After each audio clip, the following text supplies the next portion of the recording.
começando a nossa aula sobre ação de divórcio, e mais especificamente da questão do aspecto prático da ação de divórcio. Por que eu escolhi? Primeiro que, assim, eu já dei aula de ação de divórcio desde a época da faculdade, quando eu dava aula de prática jurídica. Eu tinha lá, uma das ações, das petições iniciais que a gente tinha obrigatoriamente pela grade curricular, era ensinar ação de divórcio, num aspecto mais teórico mesmo da questão, mas eu sempre trazendo, como eu dava aula de prática jurídica, eu tinha que levar um pouco da minha experiência prática. Divórcio, acho que de todas as ações de família, deve ter sido uma das ações que eu acho que deve estar pau a pau ali com a ação de alimentos. Deve estar muito parecida ali, de quantas ações de divórcio, eu já fiz muito divórcio. Desculpa, Deus, separar essa galera, mas é meu trabalho. Então, né, tem culpa. Então, o povo vem, divórcio consensual, divórcio litigioso, divórcio extrajudicial, divórcio consensuoso, você já viu, ou então aquele que ele é consensuoso, ele não é tão... É o que, Mari? Aquele que começa consensual e termina no litígio. Menina, mas tem, viu? Nossa Senhora, eu já fiz desse também.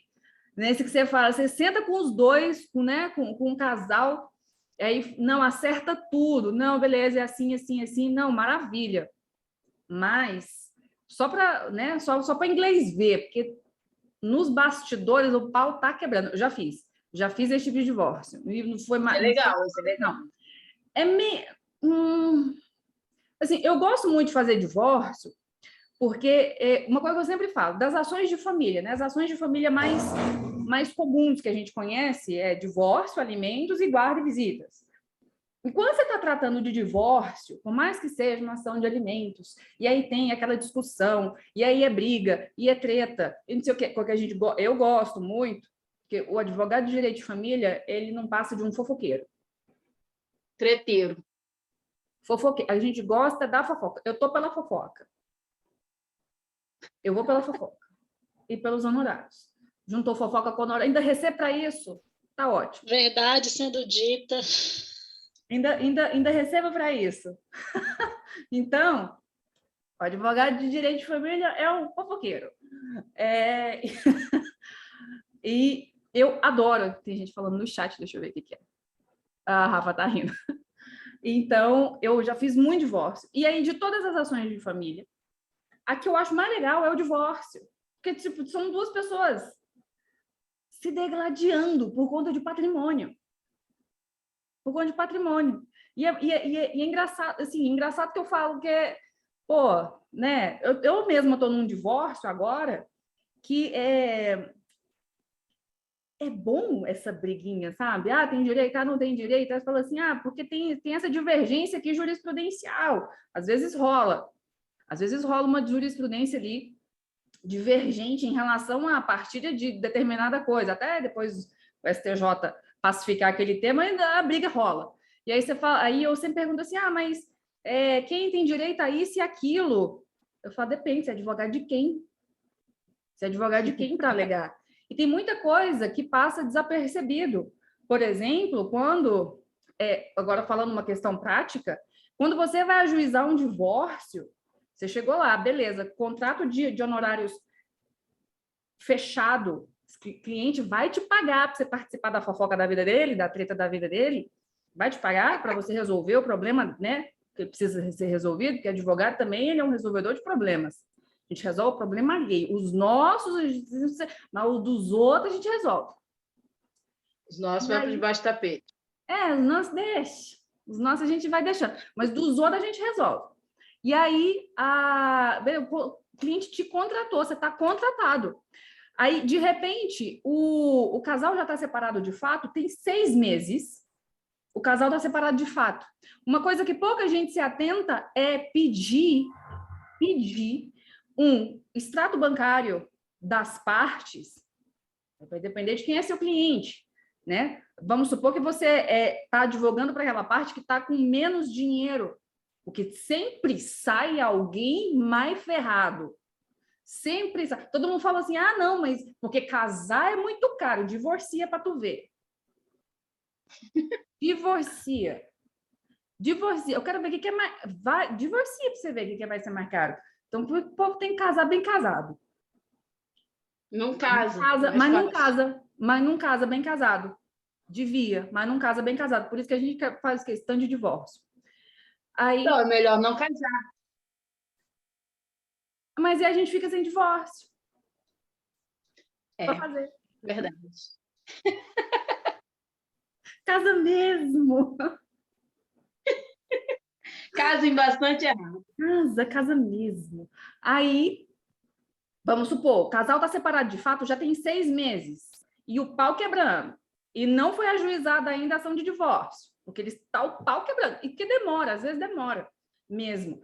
Tem 6 meses que separou de fato, o pau está quebrando entre os dois, que já tentou fazer um negócio de extrajudicial e tentou voltar e não conseguiu, e não sei o quê, e aí bota todo mundo na família. A gente sabe como é que é. E aí, o que acontece? Beleza, fechou o contrato. E vamos supor que você ficou pela parte que ficou pobre, mais pobre, né? No divórcio. E aí, uma coisa que pouca gente... Quer dizer, eu mesma vi pouquíssimas vezes outros advogados pedirem isso, que é o extrato bancário à época da separação de fato. Por quê? Porque é da separação de fato em diante para de produzir efeitos o regime de bens. Da separação de fato para trás, o regime de bens ainda continua produzindo efeitos. Então, às vezes, ali, um dos dois cônjuges ainda tem ali um patrimônio, tem ali uma conta bancária que está recheada, a outra não sabe, e não é comum, aliás, e não é incomum, não é raro disso acontecer, a outra pessoa nem sonhar que o cônjuge tinha aquele valor em conta corrente, ou em conta poupança, ou guardado. Às vezes as partes não têm, inclusive é mais comum a parte não saber da vida financeira da outra, casado, e não faz ideia de como é que está a vida financeira um do outro, e aí na época da separa de fato, e você, advogado, é detalhe, que você precisa, como advogado do direito de família, vai ajuizar uma ação de divórcio, se atentar, é um detalhezinho desse. O que é o importante? O que é o mais importante? Eu estou atropelando meus próprios temas aqui, que eu coloquei, que ó, atendimento ao cliente. O que são coisas? O que é na hora? Vou atender um cliente que que pretende fazer um divórcio.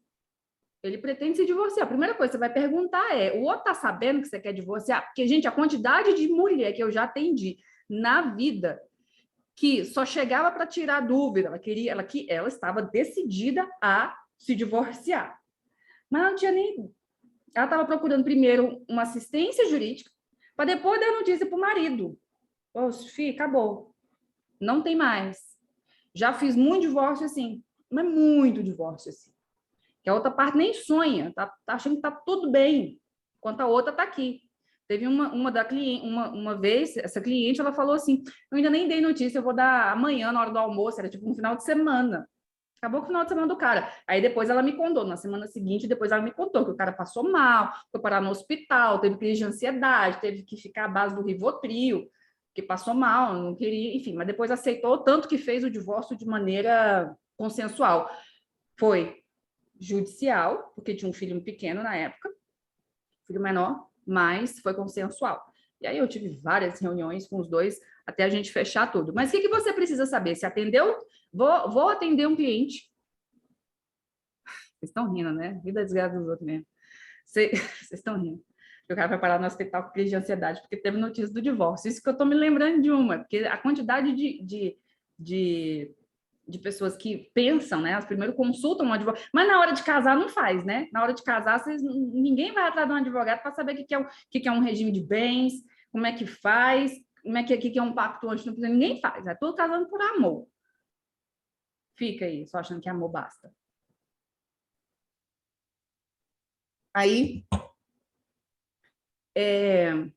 vou atender meu cliente, o que eu preciso perguntar? Porque não é raro o cliente do direito de família, de um modo geral, querer desabafar, querer um ombro para falar. Aí ele conta, eu lembro uma vez que não era um divórcio, era um reconhecimento de dissolução de união estável. E aí eu falei para a moça, falei, olha, traz para mim o que você tiver de prova para a gente demonstrar essa união estável nesse período aí que você está alegando, gente, sem brincadeira. Eu estou rindo porque eu lembrei dela chegando. Eu já estou indo aqui só de imaginar. Eu lembro, ela chegou com 3 caixas dessas de plástico com tampa, cheio de foto, documento, um monte de coisa. Estou lembrando que ela chegou no escritório, 3 caixas. Eu falei, meu Deus do céu, é muita coisa. Obviamente que não tinha como usar tudo. A gente teve que fazer ali uma curadoria para saber exatamente o que ia usar. Mas é daí para pior a situação do advogado de direito de família. Agora eu lembrei desse negócio, comecei a rir. A cena foi muito engraçada. Chegar com 3 caixas dentro do escritório. Enfim, volta para cá. O que eu preciso saber? De primeira coisa, aliás, uma das primeiras coisas que você vai pedir para o teu cliente, vai atender um cliente de direito de família, esse cliente quer fazer um divórcio. A primeira coisa que você vai pegar é, cadê a certidão de casamento?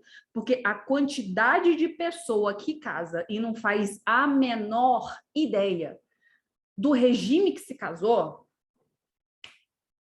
eu queria ganhar R$1 a cada um.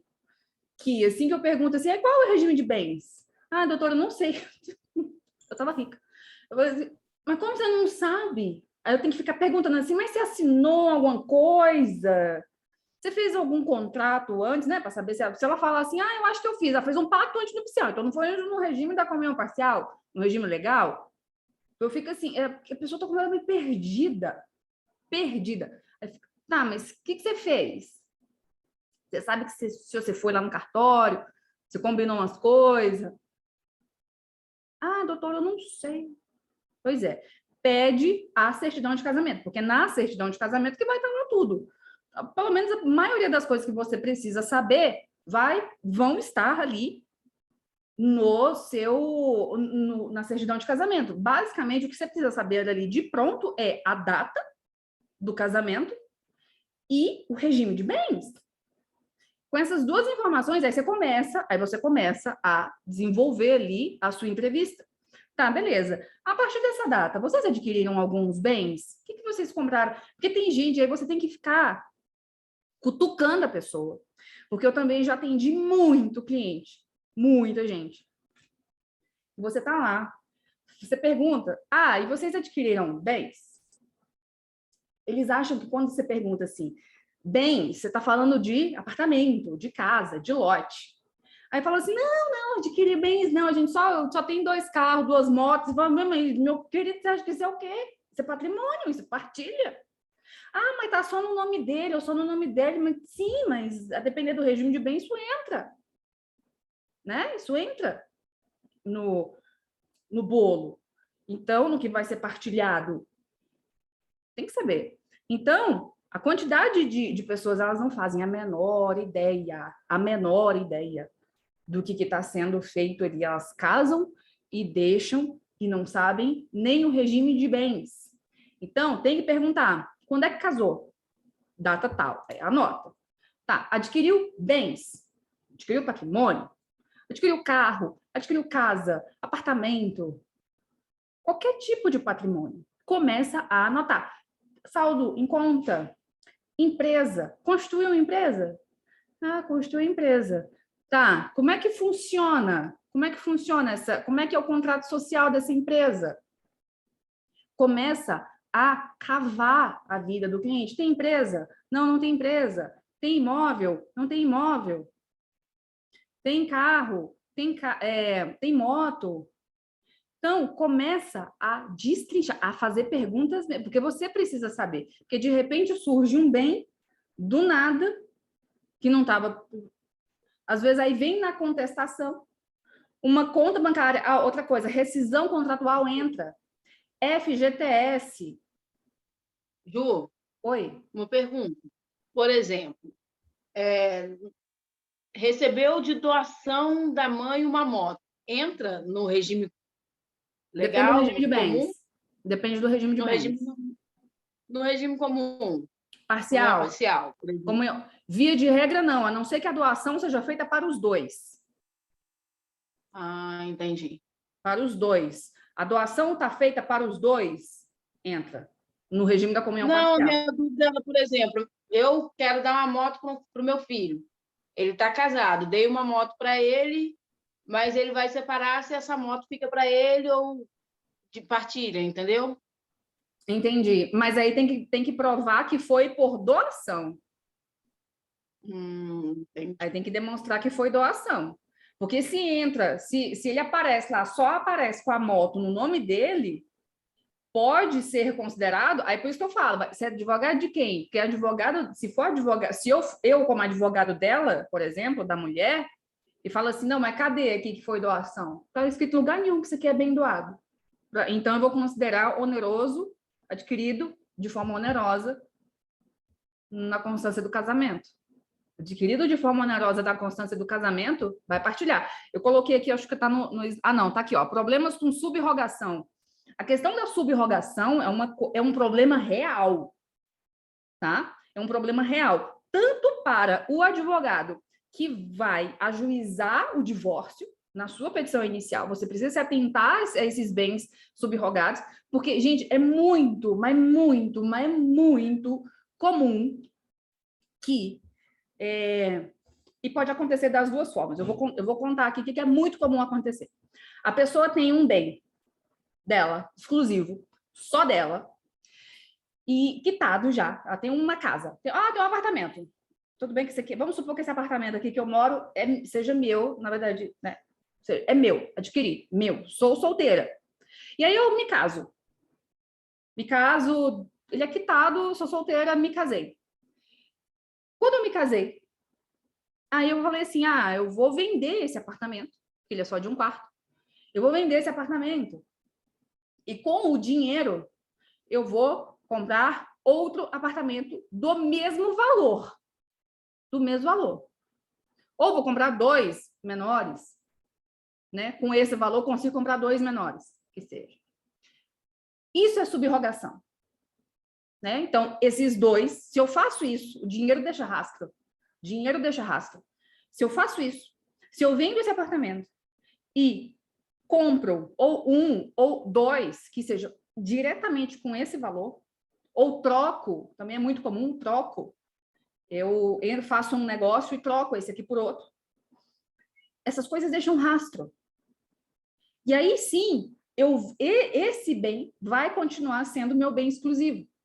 E aí não vai servir para fins de partilha, esse bem, porque ele é exclusivo, ele permanece exclusivo. Né? Eu, supondo aqui, eu estou chutando o regime legal, o regime da comunhão parcial. Agora, o que é o mais comum de acontecer? Eu vender esse bem. Aí fala assim, olha, eu vendi ali o apartamento, que era meu, só meu. Vamos fazer uma viagem para a Europa?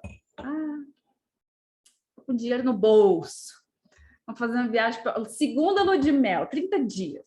30 dias fazendo Eurotour. Aí gasta um pouco do dinheiro. Mas assim, esbanjando. Tô com dinheiro no bolso. Volta para cá, troca os 2 carros.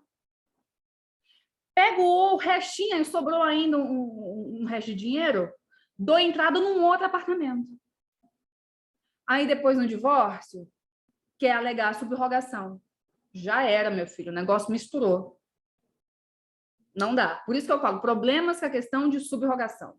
Então, por isso que eu falo que as pessoas, elas não precisam, elas precisam de orientação antes de casar. Antes de casar. Né? Senão faz. E o que tem de gente que faz. Gente, vocês sabem disso. Vocês sabem que todo mundo que tem família. Todo mundo que tem família, todo mundo deve conhecer pelo menos um caso assim. Se não está na tua família, está com alguém que você conhece. Eu aposto que todo mundo aqui conhece pelo menos uma pessoa que já fez isso. pelo menos uma. Eu conheço um bocado. Cliente, então, misericórdia. Fala assim, não, mas aí, ó, virou patrimônio comum. Você piticou o negócio. Você misturou. Acabou a questão do bem exclusivo.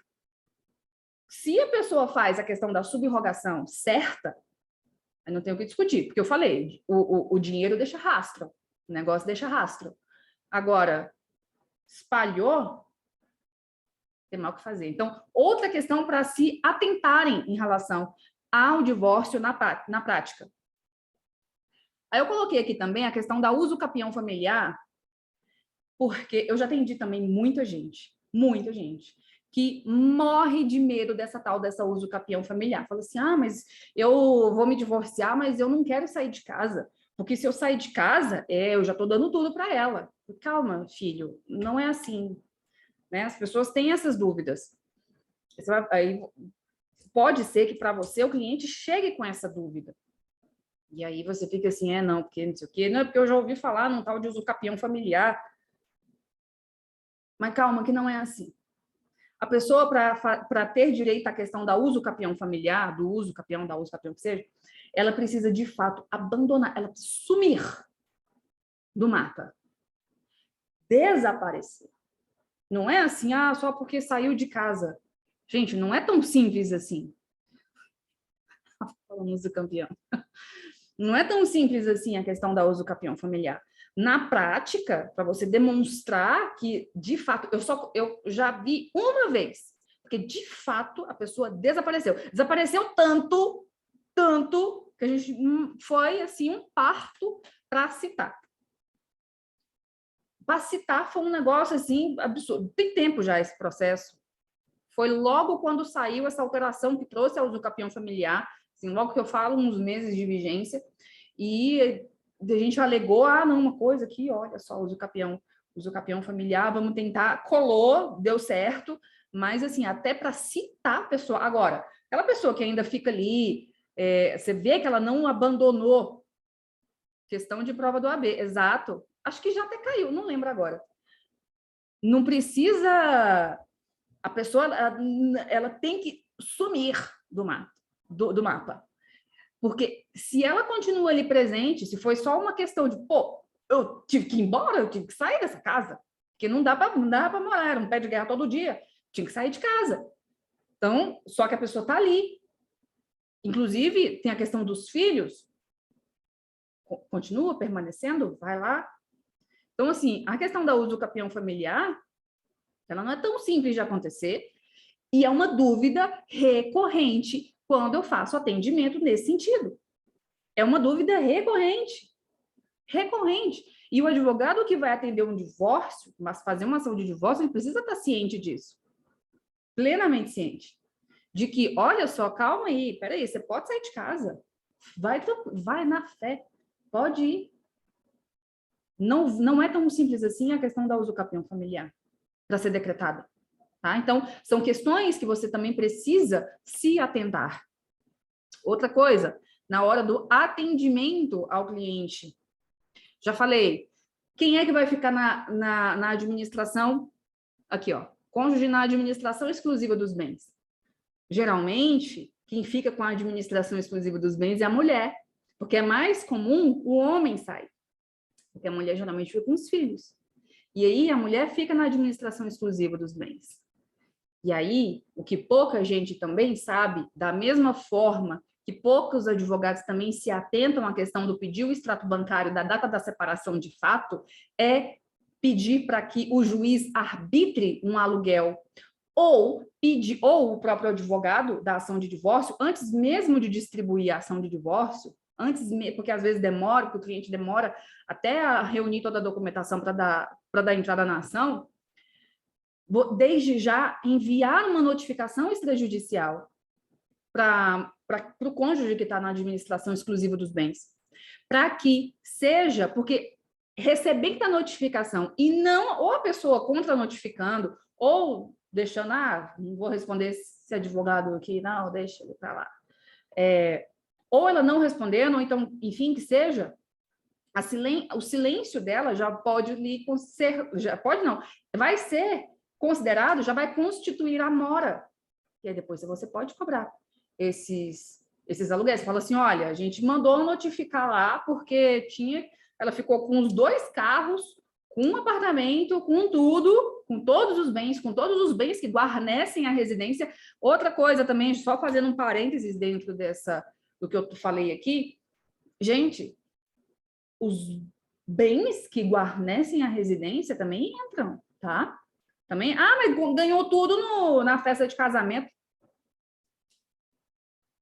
Ganhou o casal. Aí um exemplo de doação para os 2, o presente do casamento. A geladeira, o sofá, a TV caríssima, a mesa do jantar. Presente de casamento, doação para os 2. Partilha. Isso entra na partilha. Tem uns trem que é caro e bom. Partilha. A rola faz inventário de tudo. É para fazer divórcio, gente. Isso aqui é treta. Tô falando advogado de direito de família, advogado que faz divórcio, advogado fofoqueiro. Assim, eu quero até o jogo de... Como é que chama? Faqueiro. Faca de prata. A pessoa vai e ganha um jogo de jantar da Tânia Bulhões. Meu sonho, o jogo de jantar de chá da Tânia Bulhões, de abelhinha. Coisa mais linda. Que dia que eu ia deixar pro marido? Meu mãe nunca ia quebrar todas as xícaras bonitas, que é caro pra cacete. Ia pegar para mim. Arrolava, certeza. Então, bens que guarnecem a residência também se arrola no divórcio. Outra coisa que precisa perguntar, olha, o que tem lá dentro da casa? Quem é que mobiliou esse apartamento? Quem é que mobiliou essa casa? Ah, não, isso aqui foi tudo presente da festa de casamento. Então, partilha tudo. Partilha tudo, entra tudo. O que tem lá? Tem uma cama de casal, uma cama king size. Tem uma geladeira gigante. Tem fogão, tem micro-ondas, tem forno. Tem mesa de jantar de 8 lugares. Sofá, TV, rack, tapete, persa. Arrola os trem tudo. Colher, faqueiro de prata. Jogo de xícara de chá da Tânia Bulhões, arrola. Eu arrolo. Eu não deixo, não. Ah, não, gente, da Tânia... De abelha ainda? Nossa, levava para mim fácil. É bonitinho demais. Depois joga no Google. Xícara de chá, Tânia Bulhões, abelha. Lindo. Ah, então, já falei. Outra coisa para se atentar. Então, vamos lá. Atentar no atendimento ao cliente. Deixa eu ver se eu consigo riscar. Peraí. Deixa eu mudar assim. Tá ruim para eu rabiscar. Então, oh, meu Deus. O que eu tenho que me atentar aqui? Eita. Não, peraí, isso aqui não vai dar certo desse jeito. Gente, até eu pegar a prática com essa caneta e com essa mesinha aqui. Então, vamos embora. Ó, FGTS. A época da separação de fato. Não vou escrever, não, vai ficar muito feio. Saldo bancário. A época da separação de fato. Quanto é que estava? Ações. Está na moda agora, todo mundo a investir em ações, investir em Bitcoin. Está na moda. Porque rapidinho você baixa uma corretora, um aplicativo de corretora, abre sua conta numa corretora fora, e começa a comprar dólares. Facinho isso. Isso é facinho de fazer, eu sei porque eu já fiz. Ai, meu Deus, minha câmera sumiu. Oxi. Voltei. Facinho de se fazer isso. Você baixa um aplicativo, você abre sua conta numa corretora e compra dólares, e compra ações, e começa a comprar Bitcoin, e começa a investir em um bocado de coisa. Pede. Se a mulher, eu estou falando mulher porque é o mais comum, mas se a outra pessoa está na dúvida, eu não tenho certeza, a gente pede quebra de sigilo bancário, pede quebra de declaração do imposto de renda, pede quebra pede e-financeira, pede e-cred. O que é e-financeira? O que é e-cred? É uma pesquisa que é feita, eu acho que eu não vou lembrar agora, acho que é Receita Federal que faz, é uma coisa assim, porque o Cisbajude é o Bacen, né? É o próprio juízo que faz ali o cisbajude e aparece. Agora, o e-financeira e o e-crédito, ele realmente vai analisar toda a movimentação financeira daquela pessoa. Salvo engano, é a Receita Federal que apresenta esse e-financeiro. O e-crédito, salvo engano, é de cartão de crédito. Pede a quebra. Se tiver, obviamente, desconfiando que a pessoa está ali ocultando bens. E não é raro isso acontecer. Não é raro disso acontecer. Inclusive, deixa eu ver um negócio. Deixa eu só testar um negócio aqui rapidão. Rapidão. Mas é desse jeito. Então, assim, começa a citar, porque não é raro. Não é raro. A pessoa chega, ela não tem noção do que a outra tem, do que a outra fez, do que a outra acumulou de patrimônio ou não. Não tem a menor noção. Às vezes a pessoa, pelo contrário, tem dívida. Tá lá levando uma vida maravilhosa, né? Mas tem gente que se faz, tem gente que passa, né? Toda pompa, não sei o quê. Mas tem gente que passa o casamento inteiro posando, e aí a outra pessoa tá jurando que tem dinheiro. Depois, Dani levantou a mão. Vou falar. Oi, Ju. Eu tô aqui trabalhando e te ouvindo. Oi. É uma coisa, até uma situação muito interessante, e eu nunca fiz, tá? Eu ouvi uma professora explicando sobre a questão da mulher, às vezes ela não tem acesso a toda essa documentação, vamos dizer, contábil, né? E qual foi a sugestão dela? Utilizar o poder aquisitivo no que diz ao pagamento de cartão de crédito. Então, vamos supor, era um divórcio alto, 10 mil reais ali, 15 mil de cartão de crédito ao mês, ela fez um cálculo inverso do, bom, se as parcelas do cartão, se a fatura do cartão de crédito era paga, se dizia, então, que havia rendimento muito mais do que suficiente para subsistência, casa, carro, etc., e a fatura de cartão de crédito. Exatamente. É uma decorrência lógica, né? Porque se tá pagando a fatura, tá gastando, ainda tá pagando outras coisas. Exato. Você consegue presumir que o faturamento ali, que pelo menos aquela pessoa recebe muito mais do que aquilo. Exato, eu achei interessante porque eu vejo isso, às vezes a gente fica com dificuldade de comprovar o quanto, né? Então, tinha filhos, então escola, não sei o quê, mais as faturas de cartão de crédito, que é o que é muito comum nos divórcios mais ricos, né?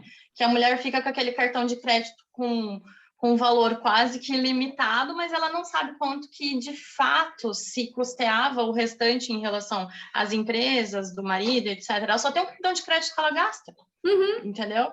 E eu achei muito interessante essa utilização inversa da documentação do cartão de crédito, que às vezes a gente nem pensa, né? Até para até para chutar uma estimativa, porque às vezes a cliente chega tão desprovida de informação que até para fazer uma estimativa de quanto a pessoa ganha é difícil. É completamente difícil. Você fala assim, tá, mas quanto é que ela ganha? Fala, não sei. Exato. Eu não E é sei. muito comum. É muito comum. É muito comum. É muito comum. A gente fica até assim, tá, mas... Aí tá, mas... Aí fica patente, eu acho muito claro isso. Isso é mais comum, tudo bem, isso é muito comum em ação de divórcio, mas para a questão de ação de alimentos também, quando a gente realmente precisa analisar ali uma possibilidade, e eu até coloquei aqui a questão de alimentos para ex-cônjuge, né? Porque se você vai pedir alimentos para o ex-cônjuge na ação de divórcio, eu coloquei aqui uma possibilidade de acumulação de alimentos, vários para os filhos, mas fica até difícil quando a mulher, e não é raro isso acontecer, muito mais comum do que a gente imagina, a mulher não faz a menor ideia de quanto o marido gasta. Ele pode, inclusive, ela pode, às vezes, chutar um valor e aí quebra o sigilo bancário do cara, porque ela não tem menor condição de apurar essas quantias. E aí, eu já atuei num caso exatamente assim. Quando quebra o sigilo e vem a documentação para o processo, é 3 vezes mais, 4 vezes mais. E eu já atuei num processo assim, a gente assustou, obviamente, foi um susto favorável para a gente, mas ela não fazia a menor noção de quanto o cara recebia. Porque ele era esse caso específico que eu estou falando, ele era servidor público, e aí ela só sabia daquele valor, porque eu jogava no portal da transparência e saía. Só que, além de ser servidor público, ele ainda tinha uma faculdade que ele dava aula, e também que dava para presumir, por conta do contra-cheque. Só que ele ainda tinha... ele não figurava ali como sócio, né? Porque tem essa vedação disso aqui do servidor público não poder ser sócio. Só que ele recebia parte do rendimento, do faturamento de 2 empresas, eu acho. Não lembro agora, tem um tempinho que eu já estou nesse processo. E era muito dinheiro. A gente recebeu, quebrou o sigilo bancário, mandou oficiar todos os bancos, enfim, e aí eles anexaram no processo era físico ainda, anexaram no processo aquele tanto de papel, e a gente lá, pegou o processo, planilhou, bonitinho, às vezes é bom mexer com papel por isso, eu acho que fica mais fácil na hora de manusear e verificar, bota post-it, né, enche de post-it, marca o processo inteiro de post-it, pega ali a nota de lápis um pouco, faz um asterisco aqui, um asterisco ali, e vai somando. Cara, era muito dinheiro. No final das contas, era muito dinheiro que o cara movimentava e a cliente nem sonhava com aquilo ali. Mas nem sonhava com aquele tanto de dinheiro. Era muito dinheiro. E aí a gente conseguiu, nesse caso era o divórcio, né? E todo o resto, que geralmente acompanha um divórcio, que é alimentos do filho, além da partilha de bens, a questão da guarda, as visitas e tudo mais. Então, eu coloquei aqui embaixo se é possível haver essa cumulação da ação de divórcio com pedido de alimentos, só que alimentos para filho, com guarda e visitas, no mesmo processo. E aí eu sempre falo, gente, depende. Mas depende do quê, Juliana? Depende de onde você vai ajuizar essa ação. Você precisa conhecer o lugar que você vai ajuizar esse processo. O negócio aqui é na prática. Por exemplo, aqui no DF, poucos juízes aceitam. Poucos juízes aceitam. O que é mais comum de aceitar aqui no DF? Esse tipo de ação quando está tudo acumulado. Nesses atos que a prof ficou rica, meu meio, não tô rica não. Não tô rica, não. Mas vou ficar. Fazendo divórcio. E ação de família. Nesse caso da acumulação, o que é comum aqui? Hoje em dia, eu teria que fazer uma pesquisa em loco aqui, porque eu acho que são poucos os fóruns das circunscrições aqui no DF, porque aqui no DF não existe comarca, aqui no DF é circunscrição, a gente é diferentão. Então, eu acho que são poucos os fóruns, poucas circunscrições que só tem uma vara de família, uma vara civil. Mas nessas situações, geralmente, nessa situação, quando é só uma vara de família, nesse fórum específico, nessa circunscrição específica, se costuma admitir essa acumulação. No entanto, ainda assim, eu prefiro separar. Então, eu sempre prefiro ter a ação do divórcio, partilha de alimentos, ou partilha de bens e o alimentos para o ex-cônjuge, se for o caso, separado aqui, guarda e alimentos. E a depender ainda, eu ainda separo a guarda e visitação dos alimentos para o filho. Por quê? Porque são ritos diferentes e são partes diferentes. Na ação de divórcio, obviamente, quem são as partes? São os cônjuges. E é uma ação personalíssima. Você não existe assim, não, eu vou ajuizar vou te representar numa ação de divórcio. Eu vou me divorciar aqui pela Mari. Vou ajuizar, pleitear, direito alheio em nome próprio. Não existe isso num divórcio. É direito personalíssimo. Não tem como eu fazer isso. É direito personalíssimo. É a pessoa que precisa se divorciar. Professora. Oi. Prof, deixa eu te fazer uma pergunta. Começou o processo de divórcio, entraram com uma ação no litígio para que o divórcio saia, por exemplo. no meio, ou então mesmo antes de entrar com o processo de divórcio, as duas tinham interesse em se divorciar, só que um dos cônjuges vem a falecer. Já O era. cônjuge sobrevivente continua sendo meieiro, já era, então, Não, ação de divórcio. depende. Há quanto tempo foi? Há quanto tempo já tem a separação de fato? Já deu entrada ou não deu entrada no divórcio? Entendi. A ação estava rolando? O que aconteceu? Já estava tudo preparado aí, de repente morreu? Depende de uma série de coisas. Prático. Entendi. E aí, e o mais importante, eu sou advogada de quem? É verdade. Porque depende, isso é um detalhe. Porque, assim, via de regra... Porque, assim, o casamento, gente, ele só acaba por duas formas. Ou divórcio ou morte. Ou você divorcia ou você morre. Ou o casamento só acaba por essas duas formas. Ou você divorcia ou você vai morrer. Não tem outra forma. As únicas coisas que dissolvem o vínculo matrimonial ou é morte ou é divórcio. É um dos dois. Casou, você não volta mais a ser solteiro. Ou você vai ser viúvo ou você vai ser divorciado. Solteiro não vai rolar. O que dissolve o vínculo matrimonial, o vínculo conjugal, ou é a morte ou é o divórcio. Aí, o que acontece? Nem na anulação do casamento? O quê? E em caso de anulação de casamento? Mas a anulação de casamento é outro rolê. Se anula o casamento não existe. Mas aí exato, Então, é outro rolê. A anulação de casamento é outro Quando o casamento rolê. acabar, ele tem que ter requisitos de validade. É outro Para rolê. ele ser um casamento. Não é? Eu estou falando aqui de extinguir um vínculo conjugal válido. A anulação de casamento é outra coisa. Tá? Aí, na anulação de casamento, é como se aquele ato nunca existiu. Ainda que ele tenha alguns efeitos que produzam, mas nunca existiu. Aí você volta ao seu status quo. Tá? Mas volta aqui a questão que eu estava falando. Ou você casou, ou você vai ser viúvo, ou você vai ser divorciado. Um dia. O casamento vai acabar. Ou vai ser pela morte, ou vai ser pelo divórcio. Um desses dois. Não tem jeito, não tem como fugir. Daí, nessa situação, Camila, vamos supor, porque, perceba, são situações, tem duas situações aqui completamente diferentes uma da outra. Uma situação em que a pessoa já está separada de fato há um tempo, mas legalmente ela está casada, porque não houve o divórcio, e aí, de repente, ela morre, um deles morre. Legalmente falando, a outra lá que ficou viva vai ser de viúvo. Agora, ela vai participar desse inventário?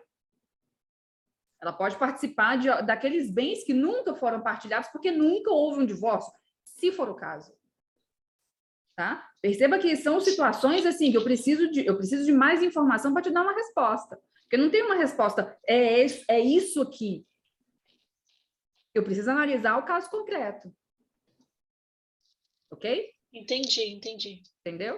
Então, assim, não, quebrou o pau final de semana, hoje é segunda-feira, não, a gente vai divorciar, domingo à noite, dormiu, sábado à noite dormiu, falando que ia divorciar, domingo começou a fazer a mala, segunda-feira morreu. Aí é outra história. Situação completamente distinta do exemplo que eu dei primeiro. Entendeu? Completamente diferente. Beleza? Tranquilo, prof. Tranquilo? A questão dos... Eu estava falando de cumulação, né? De cumulação de guarda, de divórcio, de guarda, alimentos para filho e visita e tudo mais. Junta tudo num bolo só, num processo só. São ritos diferentes. Eu sempre faço 3 processos. Eu faço um processo para o divórcio e para partilha, um processo para guarda e visita, outro processo para alimentos para o filho. Por quê? Porque são partes diferentes, ritos diferentes. Ainda que sejam todas ações de família, e eles vão ali se dar pelo CPC no 695 em diante, 693, 695, por ali, no CPC, eles têm procedimentos diferentes. A ação de alimentos tem um procedimento lá da 547868, da lei de ação, né, da lei de alimentos. Guarda e visitas é outro procedimento. As partes são distintas. Na ação de guarda e visitas de filho, quem são as partes são os pais. É quem detém a guarda contra quem não detém a guarda ou vice-versa. Então, são partes diferentes. A ação de divórcio são os cônjuges. A ação de alimentos, tá? Só fazendo um parênteses aqui, na ação de guarda, não é os filhos não são parte. Eu já vi muita gente errar. O menino não pode figurar como parte representada pela mãe ou pelo pai, não. Eles não vão decidir da guarda deles. Quem vai ser parte na ação de guarda e visitas são os pais. Se forem eles, obviamente, ali, o detentor da guarda contra quem não é o detentor da guarda. São eles. Os filhos, os alimentos, aí sim, os menores representados ou assistidos, dependendo se for impúbere ou não impúbere. Então, são ritos diferentes, são partes diferentes. Eu gosto de fazer processos separados. Por quê? Porque se eu faço tudo junto, cai num juiz que gosta tudo do trem separado, eu vou tomar uma emenda, eu vou ter o trabalho dobrado, porque eu vou ter que fazer tudo de novo, vou ter que separar tudo, vou ter que distribuir. Trabalheira desnecessária, eu já faço tudo de uma vez, mando tudo separado. Ah, mas aqui na vara de família da cidade que eu trabalho, aceita tudo junto. Então faz tudo junto. Só que descubra antes de distribuir. Faça esse favor para você. Dá uma ligada na vara. Antes de distribuir essa ação, você pegou o cliente, porque o comum é vir um combo. Combo é divórcio, partilha, guarda, visita, pensão alimentícia. Esse é o combo. Esse é o comum de aparecer. Apareceu o combo para você. Liga na vara. Olha, já descobri onde é que vai ser ajuizada essa ação. E como é que eu descubro onde é que vai ser ajuizada essa ação? 53 do CPC. 53 do CPC, inciso 1, ABCD. ABCD. São 4 linhas. Inciso 1, 53. Está lá a competência para as ações de divórcio, reconhecimento e dissolução de união estável e anulação de casamento. Olha lá, 53, inciso 1. A linha A, eu acho que é de quem está com a guarda dos filhos menores, se for o caso. A linha, estou tentando lembrar de cabeça, viu? Se alguém tiver com o CPC aberto aí, já me fala se eu errar. A linha B é o último domicílio do casal. E a linha C é o domicílio do réu, caso ninguém resida no último domicílio do casal. E a linha D é se for o caso de vítima de violência doméstica. Acho que é isso. Posso ter errado a ordem aí, mas é mais ou menos isso. Ali está a competência, ali você descobre qual que é a competência para distribuir essa ação de divórcio. 53, inciso 1 do CPC. A competência está lá. Não está sabendo? Descobriu a competência? Beleza. Descobriu qual é o fórum? Show! Liga na vara. Assim, então, eu sou advogada, eu vou distribuir uma ação de divórcio, só que é uma ação de divórcio... O juiz aí está aceitando um processo só sobre isso tudo? Ah, não, daqui aceita, não tem problema. Não, beleza, manda tudo junto. Ah, não aceita? Então, já faz o negócio tudo separadinho. Uma outra coisa aqui que eu falei, por questão bem processual, valor da causa. Valor da causa na ação de divórcio. Eu já vi muita gente se confundir fácil por conta disso. O valor da causa na ação de divórcio é o valor do patrimônio a ser partilhado. Não é o valor do teu quinhão, é o valor do patrimônio total, geral, a ser partilhado. Tá? Se você vai contestar uma ação de divórcio, dá uma conferida no valor da causa que a outra parte colocou, confere se bate, porque tem muito advogado que dá migué. E coloca somente, porque ele pega todo o patrimônio, divide por 2, aí o patrimônio era para ser de 3 milhões, valor da causa de 3 milhões, e a sua sucumbência vai ser 10% de 3 milhões, se você ganhar o processo. E aí, de repente, 1,5 milhão o valor da causa. Você vai contestar, você tem que prestar atenção nessas coisas. Aí você mete uma preliminar de incorreção do valor da causa. Então, coisa para ficar atento, tá? Já entrei na contestação aqui nas preliminares, observa, eu já falei de competência, observa a questão da competência, se foi ajuizada na competência correta, do 53, inciso 1, dessa ação de divórcio também. Coisas para se ligar. Eu estou falando muito aqui como parte autora, mas também isso aqui, esses pontos, principalmente dos bens arrolados para partilha, que você deve, como advogado do réu, eu estou aqui advogando pela parte requerida. Pega o teu cliente, senta com o teu... Pega a contrafé. Se bem que agora não tem contrafé, né? Não tem mais contrafé. Até que manda a contrafé. Que esse foi uma inovação do CPC nas ações de família, não mandar mais contrafé junto com a citação. Eu achei isso um tiro no pé. Por que é um tiro no pé? E isso já foi questão de OAB, viu? Isso já foi questão de prova de OAB. De segunda fase. Por que eu acho isso um tiro no pé? Porque a ação de família já é um negócio que é cheio da treta. Aí a pessoa recebe uma citação para, sei lá, para comparecer à audiência de mediação e de conciliação. Apareça aqui na sessão, que nós vamos ter uma sessão de conciliação no dia, sei lá, dia 2 de maio, que é segunda-feira que vem. Dia 2 de maio a gente vai ter uma sessão de mediação, tá, e só comparece. Sessão de mediação do quê, meu Deus do céu?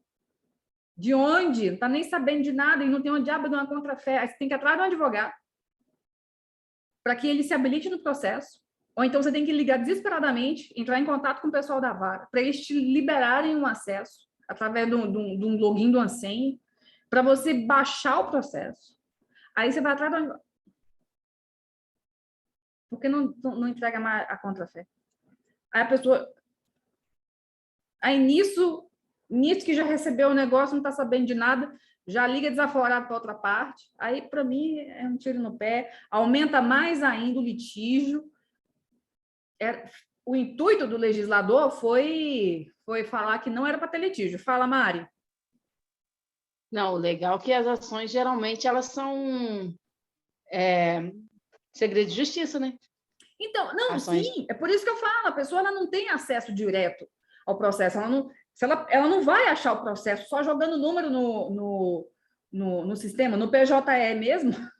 Hoje eu mandei para a Camila, falei, Camila, olha esse processo aí. Aí ela não estava, professora, eu não estou conseguindo achar, Eu falei, mas não é possível que esse processo é segredo de justiça. Era segredo de justiça. Ele nem aparece para você.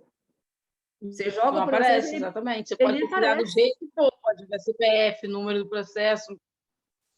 E eu achando que era meu toque que estava errado. E a Camila, coitada, achando que era o cadastro do PJE dela que estava todo errado. Na verdade, era o processo que estava gravado com sigilo e eu só fui olhar depois e falei, não, o processo está com sigilo. Imagina o desespero da Câmara. Por isso que você não está conseguindo acessar. E aí a Camila indignada, mas aí tinha que aparecer. Eu falei, não, o processo é segredo. Eu imagino o desespero da Camila. Ele nem aparece. Ai. Aí, então, acaba que, no final das contas, no meu entendimento, tá? Posso estar errada, posso estar errada, com certeza. Mas, no meu entendimento, esse negócio de não mandar contrafé piora a situação. Mas, enfim, é o que tem, é o que vai. E aí, não tem a contrafé, a pessoa tem que ir atrás de um advogado, então, conseguir, de alguma forma, o acesso, e aí você vai sentar com o teu cliente, vai ler junto com ele a petição inicial, para falar assim, beleza, tá rolando isso aqui. Isso daqui tudo. Isso aqui, de fato, foi adquirido por você, ou por vocês, ou por ela, no casamento, de forma onerosa, ou se foi gratuito, isso aqui foi doação para os dois. Tá faltando arrolar algum bem, porque eu já peguei muito divórcio, que a parte, nem falou de outras coisas. Teve um que a mulher tinha recebido, ela tinha saído do emprego, ela tinha pedido demissão. E aí fez um acordo com o empregador. Foi um negócio assim. Mais ou menos esse processo eu atuei logo, bem no meu início, assim, deve ter sido lá por 2013, 14, que eu peguei esse processo para atuar.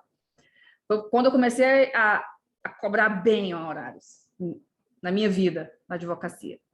E aí eu lembro que analisando o processo e conversando com o cliente, ele falou assim, não, mas uma semana antes da gente separar, de fato, ela pediu demissão. Ela pediu demissão. Aí eu, conte-me mais. Aí ele, não, porque... E ele estava me contando assim, somente por contar. Porque por conta dessa demissão, ela pediu para ele... Ela pediu alimentos por estar desempregada. E o juiz deferiu. E a gente estava fazendo um agravo de instrumento, e aí ele estava contando essa questão da... Não, mas ela pediu demissão uma semana antes da gente separar, e dela mudar de cidade, ela ainda mudou de cidade com um filho menor. E aí eu falei, opa, então ela pediu demissão e recebeu, então, rescisão. Ele, deve ter recebido ali uns 200 mil reais. A mulher tinha recebido uns 200 mil reais de rescisão. E ela tinha saído de casa uma semana antes da separação de fato. Ou seja, a rescisão foi no período do casamento, em que ele nem... Mas ela já estava articulando, pediu divórcio, e ele, de boa na lagoa, e ela já tudo articulado já, para fazer esse pedido de divórcio. E aí, o que eu fiz? Na contestação, eu não preciso de fazer uma reconvenção, tá? Não preciso fazer uma reconvenção para incluir esses pedidos. Na contestação, eu arrolei um dos bens que ela estava escondendo, né, dizendo que não tinha, era o TRCT. Aí depois veio desesperada para fazer o acordo. Acabou que teve acordo. Estava pedindo umas coisas que não tinha direito e estava escondendo as outras coisas que tinha direito. E aí, como eu falei de reconvenção, eu já fiz reconvenção algumas vezes nas ações de divórcio. Quando é que eu faço reconvenção? E a última que eu fiz foi no final do ano passado, quando... E aí você, como advogado do divórcio, também precisa entender é que o pessoal agora faz um trial, né? Todo mundo. A maioria das pessoas, elas não fazem mais como antes, que é conhece, namora, noiva e casa. Não. A ordem agora é conhece, namora, mora junto e casa. Então, elas vivem um período em união estável. Elas vivem um período em união estável. E neste período em união estável, o que acontece? Adquire bens. Muitos bens. Então, outra coisa que você, advogado do divórcio, tem que se atentar é, beleza, teve união estável antes, gato? Já fiz muita reconvenção, fiz a contestação do divórcio, pedindo, e em reconvenção, toda a fundamentação para reconhecer uma união estável, que foi nesse período posterior, que foi o período de teste, o período de trial ali. Ju, Oi? No namoro qualificado, também entraria uma reconvenção? Caberia? Não, namoro qualificado é namoro qualificado. Namoro é namoro. Namoro qualificado é uma coisa, união estável é outra.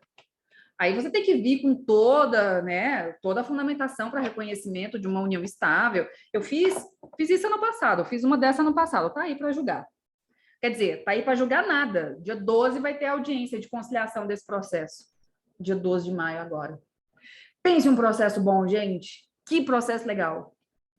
Eu amei fazer a contestação com a reconvenção desse caso. É um caso, eu vou contar aqui, o que a mulher está pedindo de partilha? Sem pé nem cabeça. Sem pé nem cabeça.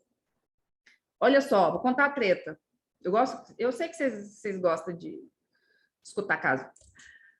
Teve esse período de união estável, e aí a gente está pedindo lá uns balangandã lá para partilhar esse conhecimento aí.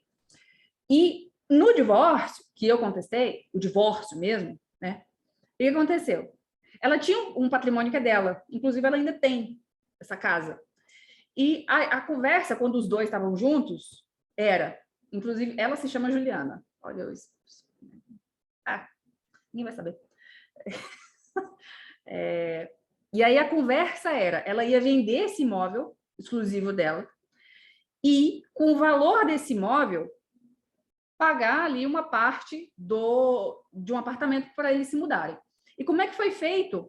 Como é que eles adquiriram esse apartamento? Os pais dele os pais dele, olha só, em condomínio ficou o casal mais novo, casal, do divórcio, e os pais dele, em condomínio, 50-50, na verdade não era nem 50-50, era 51% dos pais, 49% deles na promessa de compra e venda desse imóvel financiado. Quando fizeram isso, ia ser em condomínio, com esses dois casais. Quando fizeram isso, o valor que eles tinham ali para pagar desse financiamento, os 49%, que era o casal divorciado, equivalia mais ou menos a, sei lá, vou chutar aqui, estou chutando, não sei, eu não lembro o valor exato, mas uns 300 mil reais. Então, eles iam vender essa casa, que era exclusivo dela, para pagar esses 300 mil reais desse financiamento dos 49%. Aí, beleza. Ok. E aí, quem foi pagando primeiro os 51% foi só o outro casal, os pais dele, pagando o financiamento, relativo aos 51%. Porque os 49% só seriam pagos se vendesse o apartamento para pagar os 49%. Show. O que aconteceu? Separaram de fato, antes mesmo de vender essa outra casa. Separaram de fato, deu entrada no casamento. Aí, na semana seguinte à separação, de fato, falou, realmente, o casamento acabou, não tem conversa, não tem volta. O casal, divorciando, fez uma cessão de direito dos 49%, que não era nem valor, porque eles não chegaram a pagar R$1 nesse financiamento, cederam os direitos aquisitivos de 49%, que eles não, lembrando, não pagaram nada, para os pais, ou seja, os pais dele, do meu cliente, ficaram com 100% do imóvel, fizeram uma cessão de direito. Perfeito. E aí, depois, ela ajuiza um divórcio pedindo 50% da cessão de direito, que não pagou nem R$1. Eu falei, mas assim até eu. 150 mil? Assim? Sim, gastar R$1 para isso? Assim, até eu tô casando e fazendo esse negócio bom assim, uai. Não é não? E aí, o mais bizarro, isso que nem é o mais bizarro, essa parte nem é a mais bizarra. Você pedir partilha de um bem assim, nem é o mais bizarro. O mais bizarro ainda é a alegação do advogado de que foi doação. Mas doação de quem? Para quem? Porque ela estava alegando que o imóvel era doação dos pais para eles. Não faz sentido nenhum. Eu sei que eu tive que desenhar na contestação, eu desenhei a explicação, eu expliquei o que era uma doação, eu tive que desenhar, gente. Desenhar na contestação. Eu falei, olha, doação é isso aqui. Não se doa coisa que não é sua. Porque ela estava alegando que os 49% era doação. Vocês estão vendo que não faz sentido nenhum, né? Pois é, não faz. A minha... Sabe quando o negócio ficou... Sabe quando é até meio difícil você conseguir uma linha de raciocínio para contestar, porque não fazia sentido nenhum aquilo que estava escrito? Foi mais ou menos assim, mas eu consegui. Eu consegui fazer essa contestação com essa alegação absurda. E tá aí, dia 12 de maio tem essa audiência de conciliação, para mim desnecessária, dessa ação de divórcio. Mas são coisas assim, para ficar atenta, para ficar atento também, não só para o ajuizamento da ação de divórcio, também para contestar os divórcios. Porque eu acho que o advogado que vai fazer a ação de divórcio, ele precisa estar atento, mas aquele que vai contestar, ele precisa estar mais atento ainda. Porque ele precisa sentar com o teu cliente e falar assim, ó, vem cá, isso aqui realmente foi assim? Esses bens aqui realmente foram adquiridos na constância do casamento? Esses bens aqui não tá escondendo nenhum, não? Teve união estável antes?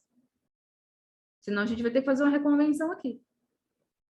Tá? Então, são questões... Eu nem coloquei aqui, isso aqui foi uma coisa que eu lembrei agora, eu devia ter colocado aqui. São questões que vocês precisam estar atentos, principalmente para contestar. Deixa eu voltar aqui, um slide, para eu saber. Volta, meu filho. Se eu esqueci de alguma coisa. Eu coloquei aqui o divórcio, possibilidade do divórcio liminar. Divórcio liminar, alguém já viu o divórcio, a decretação desse divórcio liminar? Alguém ligou o microfone. Não. Ju, eu tenho uma pergunta, só para eu não esquecer, e desculpa se eu interromper seu raciocínio. Diga. No caso, o casal, eles são casados há 3 anos, mais ou menos. Decidem se divorciar, mas estavam em união estável 2 anos antes do casamento. O regime de bens se estende, pega esses 2 anos ou não? Não, peraí. Vamos separar. Porque se foi uma união estável, aliás, se era uma união estável e essa união estável ela foi convertida em casamento, aí pode seguir o mesmo regime de bens ainda com data retroativa. Agora, se eu estava em união estável, nunca foi nem reconhecida, de repente a gente decide se casar, vai no cartório, proclama, não sei o que, tá, certidão de casamento, é dali para frente. Essa união estável que lute. Entendi. Entendi agora. A Dani falando aqui, é uma maravilha, divórcio liminar, liberdade para o cliente parar de te encher o saco porque ele quer casar de novo. Também acho. Mas, e aí, aqui, quer dizer, o divórcio liminar, ele é uma tutela de evidência. Vocês sabem a diferença básica de uma tutela de evidência para uma tutela de urgência, ela é a falta na tutela de evidência do periculum in mora.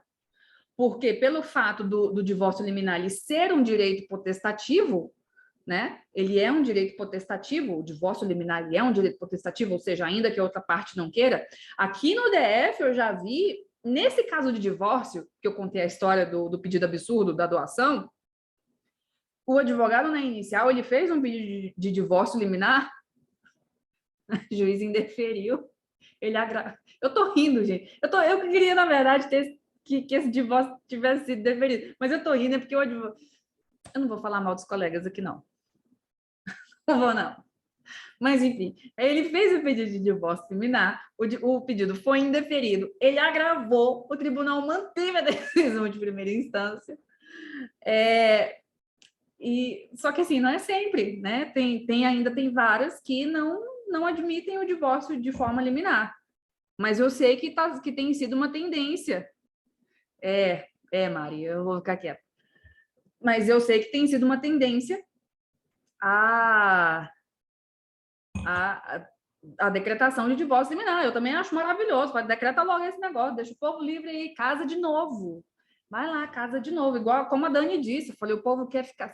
Gente, olha, e aí eu lembro que esse cliente meu, desse divórcio, ele falou, quando saiu a decretação do divórcio, né, quando veio a decisão, assim, decreto o divórcio das partes, né, e determinando a averbação na certidão de casamento, ele falou, meu Deus, eu tô livre, é um peso a menos. Ainda tá, a partilha tá torando pau, vai ter audiência agora de 12, o negócio ainda tá longe de acabar. Mas ele falou, o fato de estar divorciado, parece que ele falou assim, meu Deus, eu estou livre.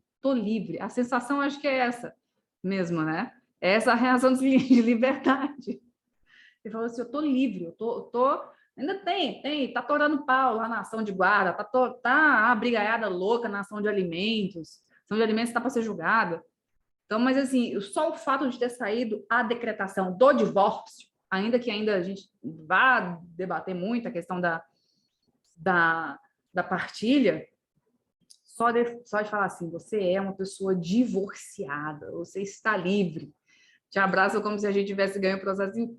É desse jeito mesmo. Nossa, eu posso comemorar, vai comemorar, vai encher a cara, vai beber, vai lá, tá livre.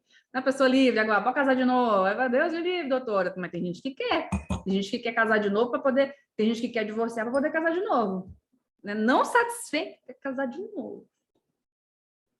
Tem gente que é desse jeito, ela não desiste de buscar o amor da vida dela. E aí eu coloquei aqui as modalidades do divórcio, né? A Mari já tinha até comentado no começo, o divórcio litigioso, essa pedreira, né? Não tem conversa, é briga para todo lado, tem horas que realmente é justificável a briga, tem horas que você fala assim, meu Deus, os dois precisam de uma surra, vocês vão tudo sentar aqui, vamos resolver esse negócio, porque tá fácil de resolver, isso é birra de vocês. E o extrajudicial é aquele de não tem criança, né? Não tem menor de idade. E outra coisa, a mulher também não pode estar grávida. Tá? Tem essa questão, não pode ter nem menor de idade, não ter nascituro. Então, é bom dar uma verificada aí antes, né? Comprar um teste de farmácia. Ah, mas não, mas vamos lá, né? Só dar uma checada para saber se realmente não pode. Não pode. Não pode ter nem menor de idade, nem nascituro, o extrajudicial. Então, tome esse cuidado também. O consensual pode ser consensuoso, né? Ele parece consensual, mas nos bastidores tá tudo se matando. Ju, Exatamente. Oi. o Victor tá falando aqui que dá para sim fazer quando tá grávida ou nascitura, é só ter certeza que o filho não é do ex-cônjuge, né? Eu tô rindo porque já aconteceu com a gente, né? É verdade. Tem isso aí também. Às vezes o filho não é da pessoa que está se divorciando, né? Ai, gente. Ju, eu não lembro o número do caso agora. Eu ouvi vocês falando aqui, eu lembrei de um cara que foi entrar com um divórcio e estavam querendo que fosse o divórcio litigioso porque tinha um filho, né? E aí ele falou assim, não, mas esse filho não é meu, eu fiz vasectomia já tem um tempo. E ele ficou com a mulher, assim, sabendo que não era filho dele, ele não registrou nem nada mais. Ela falou bem assim que era filho dele e ele só observando, né? E aí ele continuou com ela, não sei, cargas d'água, porque ele ficou com ela. Mas chegou na hora da separação, ele falou assim, olha, não tem como esse filho ser meu, porque eu fiz vasectomia, tá aqui meu espermograma. E é isso aí. E a mulher ficou com aquela cara de tacho. Mas ele devia ter ajuizado alguma forma de... Eu só sei que o advogado em questão pediu... Investigação de paternidade? Não lembro o que ele pediu. Eu acho que ele pediu isso e uma outra coisa, eu não lembro o que era, mas eu sei que ele foi indenizado. Não sei o que deu no processo, mas ele foi indenizado depois. Gente, eu só não me lembro o que aconteceu, mas foi doidura. Foi um processo louco. Esse foi meu professor de pós-graduação que me falou esse caso. Gente, de pós-prática que eu fiz. Eu queria saber como é que foi essa indenização aí, o motivo dessa indenização aí, só para... Eu acho que agora eu lembrei. É porque ela estava pedindo alimentos, alegando que o filho era dela. Só que o filho não era dela. Dele. Dela? Só que o filho não era dele. Ah, tá. Mas então, ela pediu alimentos para ele. Eu acho que foi isso, se eu não me engano. Mas e aí, para provar que ele não era pai, enfim, levou o exame de espermograma e deu um bafafá. Eu não me lembro direito da história em sequência, porque tem muito tempo que eu terminei a minha pós. Mas foi esse caso. Ele falou assim que foi o caso mais doido que ele já representou. Não, assim, a minha dúvida as tretas de família são as melhores. Não, fofoca, né? A gente é fofoqueiro. Advogado de família é fofoqueiro. Fofoqueiro profissional, a gente ainda ganha por isso. Essa questão da indenização por conta da paternidade, porque ele foi condenado a pagar alimentos, se foi... Tá meio esquisito isso daí, porque já tá... E ele falou bem assim que teve um outro caso, que ele falou bem assim que foi fazer o divórcio desse casal, só que ele falou bem assim, olha, cara, eu tô prestes a me divorciar, mas eu traí a minha esposa, traí mesmo com outra mulher, explicou toda a situação para o advogado falou assim, não, tudo bem, tranquilo, mas e aí, o que aconteceu? Essa mulher, essa minha amante, tá falando que vai me processar, pedindo alimentos e tal, só que eu já fiz vasectomia, já tem tempo, quase o mesmo caso. Eu fiz vasectomia há muito tempo e ela quer me processar. Aí ele falou assim, não, traz o exame de espermograma e deixa que eu resolvo o restante. Aí ele levou o exame de espermograma para o advogado, né? E o advogado ligou para ela, falou assim, olha, é o seguinte, eu sei que você está querendo processar o meu cliente, pedindo alimentos para ele, mas eu estou com o exame aqui em mãos, dizendo que o meu cliente ele não pode ter filhos.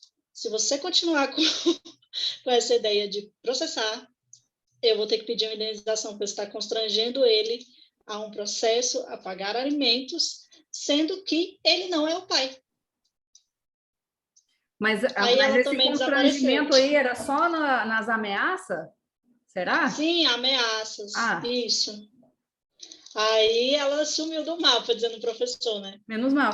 Mas, não, é porque não, os alimentos, uma das características dos alimentos é que eles são irrepetíveis, né? Você não tem como cobrar de volta aquilo que você já pagou a título de alimentos. Sim. Direito de família é muito engraçado. O Eric, direito de família é a melhor área. A Dani também odeia. A Dani tá aqui, ela odeia direito de família. Não é a melhor essa área. gente. Eu amo essa área, porque ela é muito engraçada. É cada caso engraçado, é cada treta. Então, eu falo, advogado que gosta de direito de família, ele é um fofoqueiro. Eu falo, eu sou Maria Fifi, eu gosto de saber da vida dos outros. Eu também sou, eu admito. Na verdade, eu nem gosto tanto de saber da vida dos outros, não, porque tem uns clientes que, quando eu estava falando de atendimento ao cliente, né, eu falo, gente, a gente tem que se atentar ao que é importante saber de fato ali, quais são as informações relevantes que você precisa saber, que é a data do casamento, qual foi o regime de bens, quais são os bens que foram adquiridos, não sei o quê, se teve bens, se não teve. A gente estava só falando aqui de uma questão mais técnica. Agora, toda vez que eu vou marcar, toda vez que eu vou fazer um atendimento e eu sei que é um atendimento de direito de família, eu marco pelo menos 2 horas, e quando era presencial, era sempre com caixinha de lenço, porque as pessoas, elas desabafam com você, você vira um psicólogo ali, Maria Fifi total. E aí elas desabafam com você, porque elas começam a contar, porque traiu, porque não traiu, porque pegou. Nesse caso, eu lembro que eu comentei da moça que chegou com as caixas do caso da união estável, gente, as caixas. Eu nunca vou esquecer aquela cena, essa cena não vai sair da minha cabeça nunca mais na minha vida. As 3 caixas atolada de documento, e tava tudo dentro daqueles envelope pardo, sabe? Tanto de foto, tanto documento, um monte de coisa. E essa mulher falava, porque ele me traiu, e eu peguei os 2 na cama, no quarto, e começou a entrar em detalhe, eu só pensando assim, gente, moça, eu não preciso saber desses detalhes, por favor, não é um tipo de coisa... O melhor é quando tem vídeo, né? Mas conta, Print. não precisa saber, mas me conta, por favor. Tem detalhe que a gente não precisa Tem saber. print, Assim, foto, vídeo, manda tudo. Excelência, tem o prints. Tem coisa que você não precisa saber, entendeu? Tem coisa Excelência, eu tenho print. Excelência, tem o prints. Então... Não preciso saber, mas me conta, pelo amor de Deus, que meu lado fofoqueiro quer saber. Aí, entre um cafezinho ali e uma água, os clientes contam tudo. Conta tudo. E você fala, não, mas tem hora que eu tenho que dar umas cortadas nos atendimentos de direito de família, porque se deixar, conta tudo. Assim, a Dani falando assim, não tem paciente, lamentam, reclamam, e se brincar, voltam. Eu tô rindo, porque já aconteceu tanto, já vi tanto isso. Já vi tanto de briga, aquela brigada, aquela, nossa, quebração de pau. E aí, de repente, o casal reata. Hein, Ju? Oi. Hoje teve um caso, no mínimo, inusitado no escritório. A tia foi procurar a gente para entender como ela pode entrar com o pedido de guarda compartilhada. Só que o pai, né, que deveria entrar com a guarda compartilhada, ele não registrou a criança. Uai. Mas ela quer garantir o direito da família paterna de conviver com a criança, tendo em vista que a mãe mudou de cidade.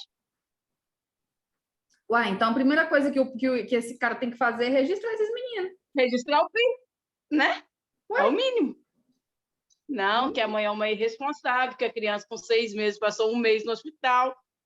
Tá, mas e? Então registra esses meninos e regulariza isso aí, resolve.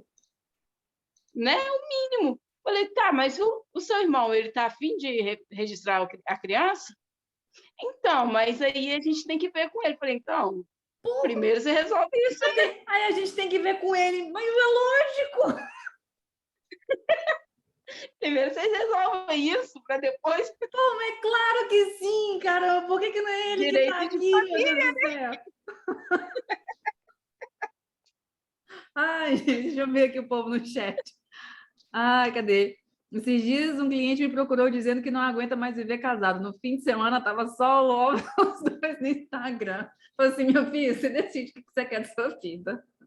Eu já entrei na ação para fazer o divórcio e virei cupido. Cupido o quê? Do casal que estava quebrando pau?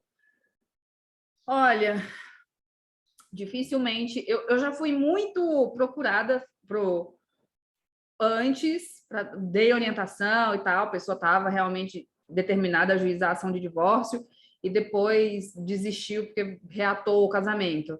Já aconteceu. Agora, depois de ajuizada a ação, não. Não. Inclusive, já fica a dica. Botem a cláusula sobre a desistência, porque senão, quem fica depois prejudicado nessa situação é você, advogado. Caso de resistência, tem que ter 30 dias no mar, ou 30 dias, ou 24 horas para pagar o valor. No contrato de honorários, prefere extrajudicial ou judicial? Cara, depende, Eric. Depende. Eu não gosto muito. Eu não tive boas experiências em cartório, então eu prefiro sempre fazer tudo judicial, principalmente quando o imóvel a ser parte. Aqui, eu não sei como é que funciona nos outros estados. A Dani, que não é do DF, a Mari também, que não é do DF, você também, que não é do DF. Mas aqui no DF tem muito imóvel que é irregular. Muito, mas muito, mas muito. Que é de eu sou do melhor TJ que existe, né? É o quê? Eu sou do melhor TJ que existe. Não, mas você é do tribunal que tinha que acabar, que é o TJRJ. O TJRJ tem que acabar, tá? Não tem que existir mais. Ele está simplesmente 15 dias sem funcionar. Horrível, horrível. O tribunal horrível. Então, detesto o Tribunal do Rio de Janeiro. O pior tribunal que tem. Mas os cariocas, eu gosto dos cariocas, mas não gosto do Rio de Janeiro.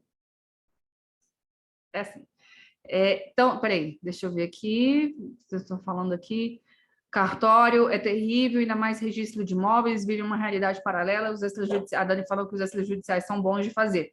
A vantagem do extrajudicial é a rapidez. Você entra, acabou. Você levou, acabou. Você resolve ali rápido, na mesma tarde. Agora, fazer muita amizade com a equipe do tabelionato e mandar presente. Não, e posso fazer um parêntese? Na verdade, assim, ó, o extrajudicial, eu adoro, porque eu sou contratual, né? Então, quando a gente aborda um cliente que tem a finalidade de fazer um divórcio rápido, extrajudicial, o que ele quer é solução prática. Já está definido, não tem essa discussão de é meu, é seu, a gente só, na verdade, tenta ver a forma mais eficaz da divisão do patrimônio, focando no extrajudicial. Mas o extrajudicial ele tem um segredo muito clássico, eu não sei se aplica em todos os demais territórios e estados, mas é a organização da documentação. A providência da documentação é a mesma coisa do inventário. Se você providencia a documentação com as datas adequadas, com os vencimentos e certidões adequados, bem organizada, com uma redação de uma petição muito objetiva, tu senta lá, praticamente o servidor do tabelionato, ele praticamente beija seus pés. Porque o que eles estão habituado a ver todo dia, aquela documentação jogada em cima do balcão deles, sem ordem, sem nenhum tipo de organização, e que eles têm que ficar se desesperando. E isso, assim, ó, no momento em que a gente modificou uma situação lá no escritório, a gente começou a fazer pastinha, é muito simples, na verdade. A gente começou assim, sabe aquelas pastinhas de plástico, a gente colocou petição aqui, e pegamos assim, cada tabelionato ele tem uma lista, ele lá no site mesmo, ele tem uma lista da documentação e etc. E não é seguir a nossa ordem, pegar cada tabelionato, pegar a lista deles e seguir a ordem deles. Mudou da água para o vinho o comportamento. Era assim, ó, hoje até quem mais faz é o Vitor, lá no escritório, e ele quase que fala, sai com seu divórcio em um dia, sabe? Porque é a organização que você se apresenta que dá muito certo no tabelionato. Agora, claro, essa situação ali dos imóveis irregulares, aí a gente fica no impedimento mesmo, mas quando tá com a matrícula tudo certinho, não tem nem como recorrer ao judiciário, é muito diferente, né? Eu não sei como é que é, porque eu tentei fazer de forma extrajudicial, eu peguei um divórcio para fazer consensual e tudo mais, já não tinha mais filhos menores, então daria tudo certo para fazer via cartório. O problema foi que aqui no DF a gente tem vários bairros, eu vou chamar de bairro, mas para quem é de fora entender, praticamente o bairro inteiro ele é irregular. Ele ainda não foi totalmente regularizado. A questão da Vicente Pires, por exemplo. Então, tem imóveis lá que não tem escritura, simplesmente não tem escritura. Eles têm ali eles têm até um processo para fazer a regulamentação e tudo mais, mas não tem escritura. Então, a maioria dos imóveis, eles ainda tem ali só uma cessão de direito, uma procuração. Eu quero morrer quando eu escuto que a pessoa vendeu o imóvel por procuração. Eu quero morrer. Como faz o financiamento imobiliário, Eric? Faço ideia. Eu acho que nem financia nesses casos. Eu não sei. Eu, sinceramente, eu não sei. Eu acho que não financia. Eu acho que eles compram à vista.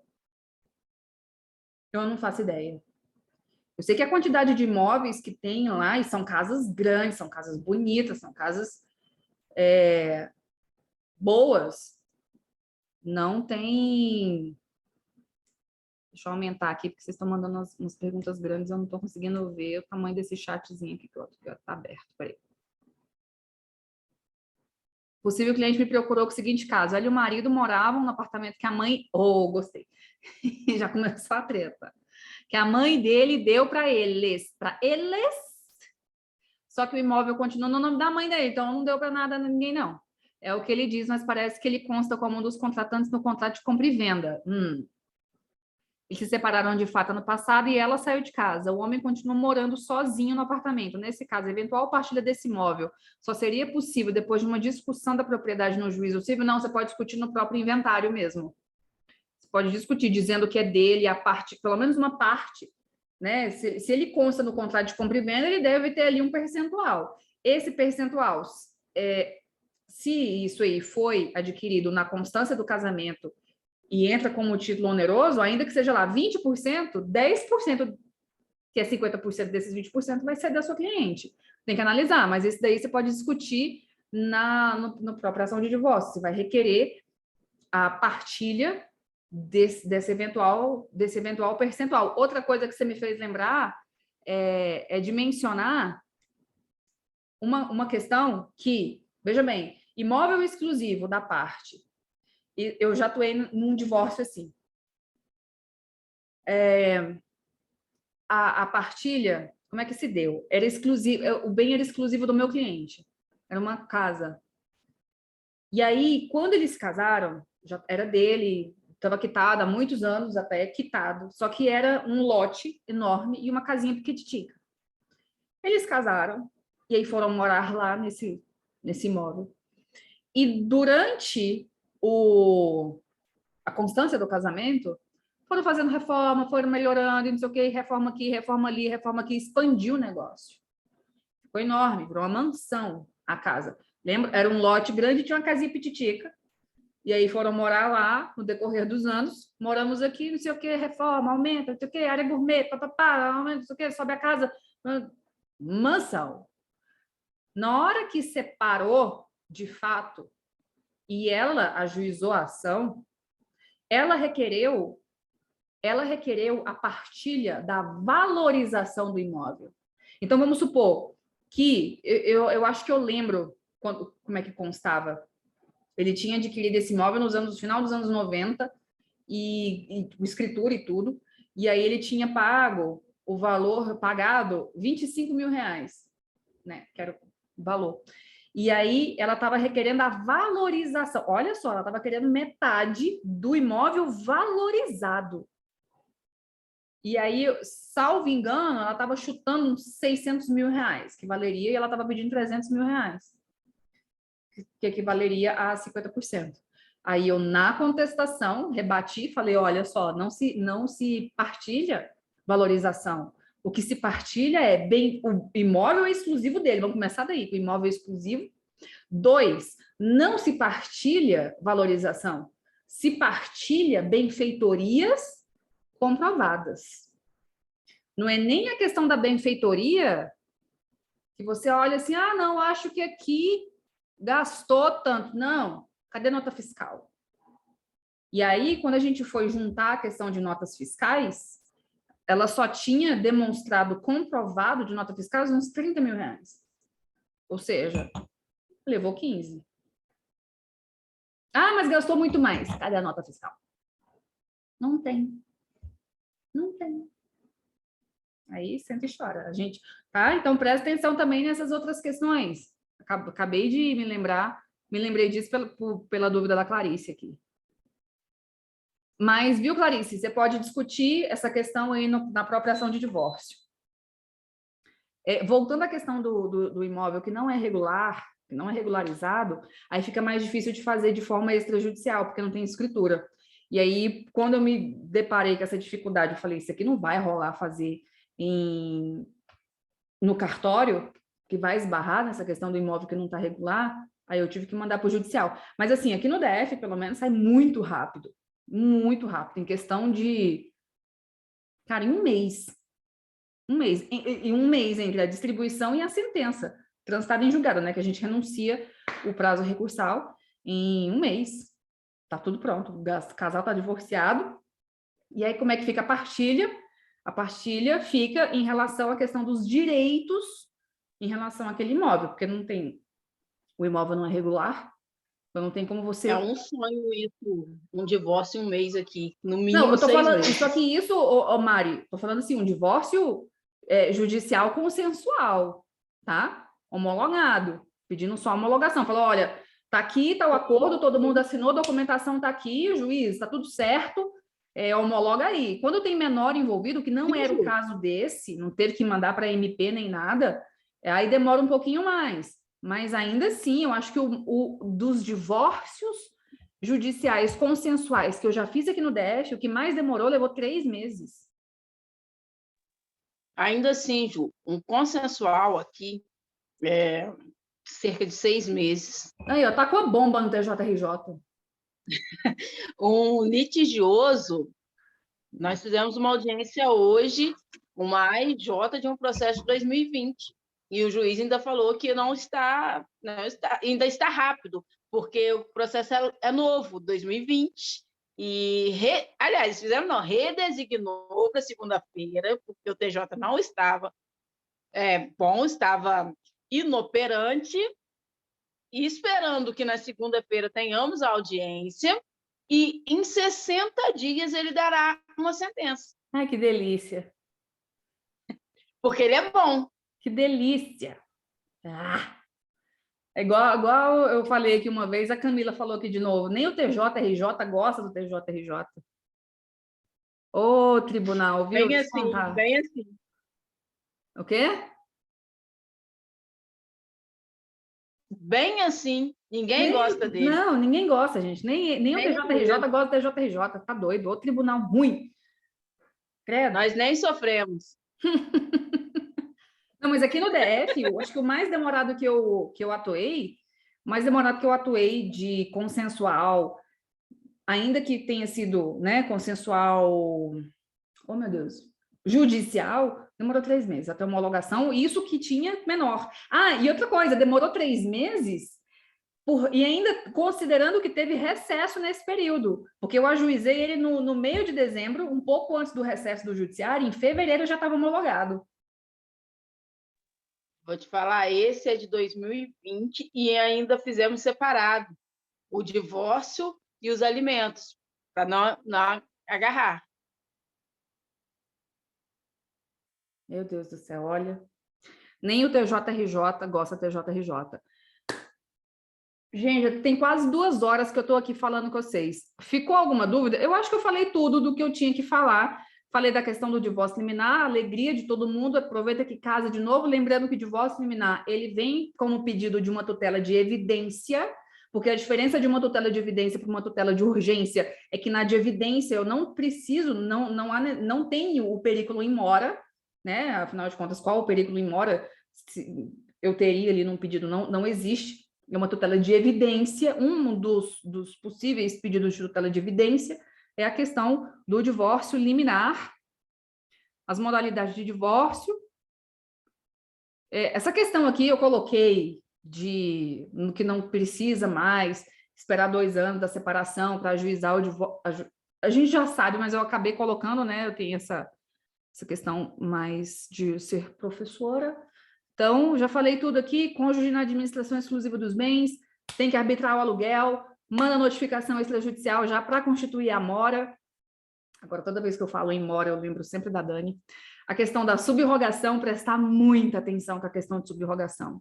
Porque isso aqui, para evitar problemas com patrimônio que foi subrogado, ou então não foi subrogado e tudo mais, ficar sempre atento. Se você for um advogado que vai contestar o divórcio, pergunta, teve união estável antes?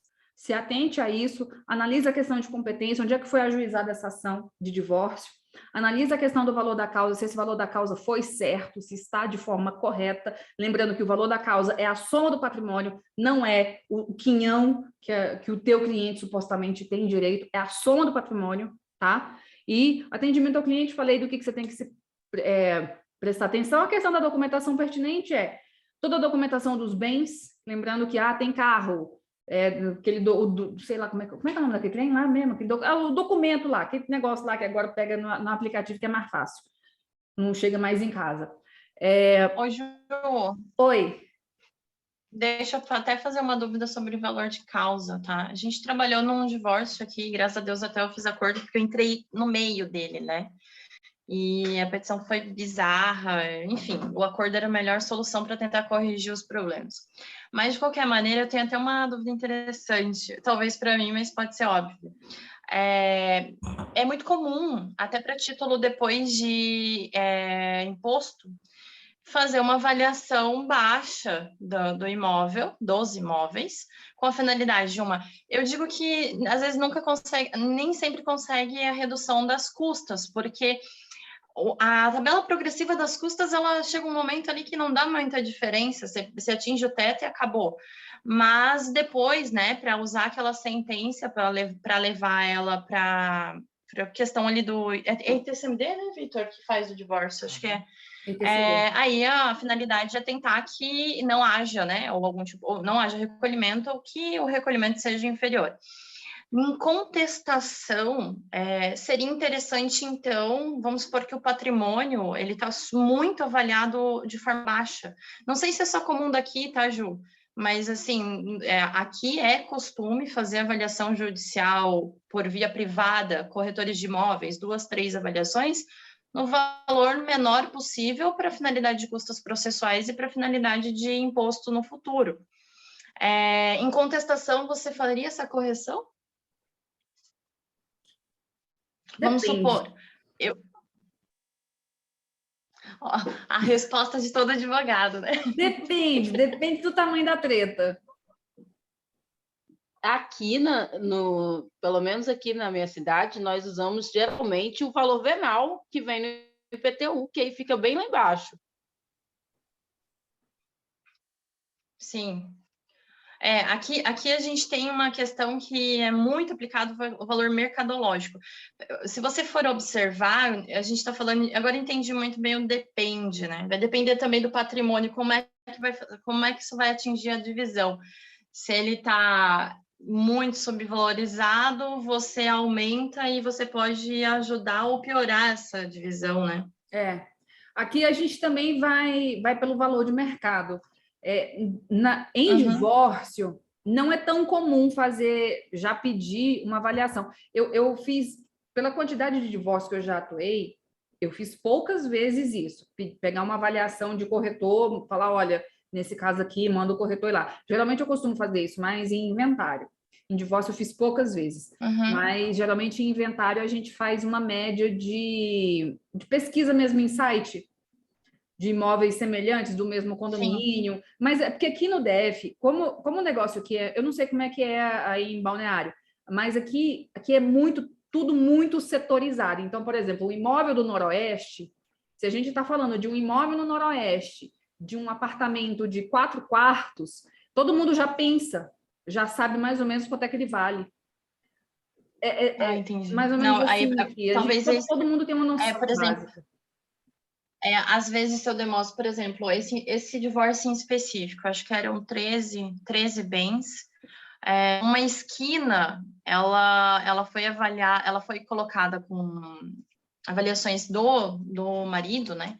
Avaliações de, vamos supor, acho que ele estava entre 700, 800 mil, que era um conjunto ali do valor do IPTU, que não era atualizado há sei lá quantos mil anos, e os corretores que tiverem a cara de pau de assinar a declaração para ele. Mas é uma esquina que ela não é negociada por menos ali de 9 milhões. Então, você vê uma diferença, entendeu? E aí, a questão de imóveis aqui é muito difícil, porque, por exemplo, você tem, às vezes, um prédio de alto e luxo do lado de um prédio de 4 andares, que não tem que não tem elevador, que não tem área de lazer, que não...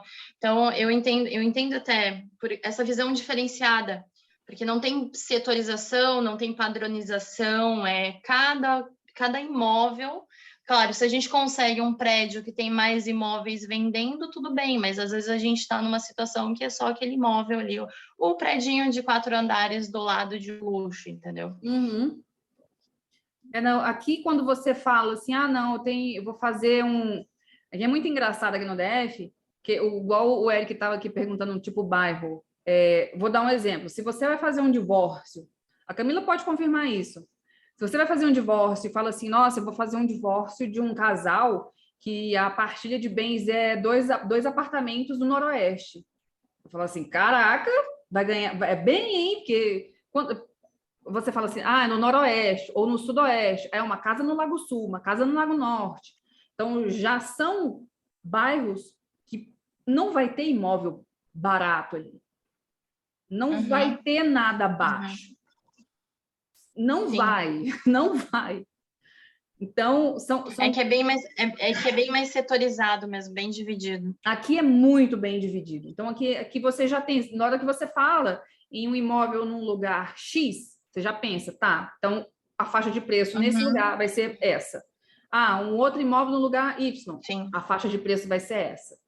Então, você já tem essa noção. Por exemplo, ainda que nesse lugar, aqui no DF, que seja na Vicente Pires, que eu comentei que lá tem muito imóvel que não é regular, que não tem escritura pública, na hora que você fala assim, é uma casa na Vicente Pires.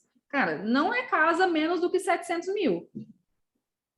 Ainda que seja um imóvel irregular. Ou seja, pobre fica no seu lugar de pobre, rico fica no seu lugar de rico. Simples. Aqui é. A verdade é que nem os pobres têm sossego, porque aqui até no lugar onde é considerado pobre, periferia, é caro.